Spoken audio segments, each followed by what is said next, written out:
Bonjour, qui êtes-vous? Eh bien, je suis Micheline Ménet, je suis psychologue clinicienne de formation et je travaille toujours. Et je travaille en cabinet comme thérapeute et en entreprise où je fais de la préparation à la retraite. Alors pourquoi ce livre Partir à la retraite? Eh bien, parce que je me suis aperçue que la retraite, elle est minimisée ou fantasmée, les deux. Il y a plein de gens qui disent « Ah, vivement la retraite, mais ils ont 50 ans !» Et quand ils se retrouvent devant le partir, justement, ah ben c'est pas facile, parce qu'il n'y a plus de repères, on doit aller rendre son badge, on rend sa voiture, on vide son bureau, et c'est très difficile à vivre. Alors, il faut peut-être le préparer, ça, y penser, parce que très souvent, dans ce que disent les personnes, quand je les vois en stage, ça va être les grandes vacances. Et souvent, on part pas pour la retraite, mais parce que on en a marre de travailler, on est fatigué, ou on en a marre de l'entreprise, de son travail, et c'est contre quelque chose, c'est pas pour. Donc c'est là-dessus que je travaille dans mon livre. Alors y a-t-il un âge souhaitable pour partir à la retraite ou un âge... Alors les problèmes ne seront pas les mêmes. À 55 ans, on se sent en plein... Il y a beaucoup, quand j'ai mis retraite, c'était un terme générique que j'ai pris, parce que c'est aussi bien les pré-retraites que les...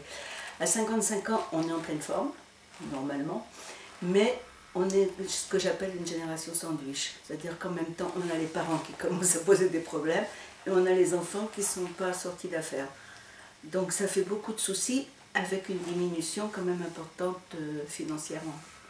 Donc pas, ça ne va pas être les vacances et ça ne va pas être les voyages à gogo.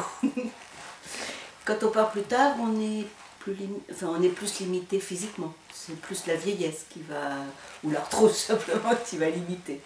Voilà. Quel conseil donneriez-vous à des gens proches de la retraite? Alors le premier, ça serait de se rapprocher des caisses de retraite, parce qu'elles ne sont pas que des choses administratives, il y a des aides pour, je sais pas, pour loger ses parents, si on cherche une maison de retraite, c'est pas facile, des aides pour les enfants qui font des études, si on a une retraite trop basse, ça peut être intéressant de les rencontrer. Puis il y a plein de conférences, de choses comme ça qui peuvent aider à certains moments de la vie de retraité. Le deuxième conseil, c'est d'apprendre à dire non. Parce qu'on a du temps, on est libre, et tout le monde va essayer de vous le piquer. Parce que ça sera vos enfants, tu ne peux pas garder, maman les petits, le papa, tu ne peux pas bricoler à la maison, les associations, mais vous allez venir chez nous maintenant, vous êtes à la retraite, on peut imaginer. Ça, c'est le deuxième conseil.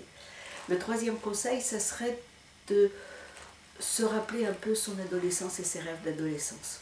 Que la retraite, elle soit quelque chose qui touche à des valeurs profondes et qui aille vers ce que moi j'appelle la spiritualité, mais c'est donner un sens à sa vie. Et le quatrième conseil, ça serait de s'organiser quand même, parce que j'ai beaucoup travaillé chez Renault, j'ai commencé chez Renault dans la grande fournée des départs anticipés, et je représente la retraite comme une voiture avec 4 roues.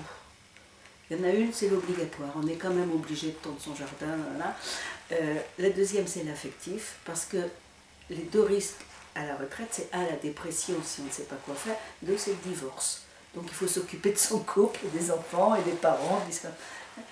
Et après, il y a les deux autres roues, elles sont à construire, parce qu'on a perdu tout son réseau social, on ne peut pas retourner dans l'entreprise. Donc il faut en construire un, on se sent utile, on reconnu. Donc, et le dernier, c'est de développer sa roue personnelle et faire tout ce qui va vous enrichir.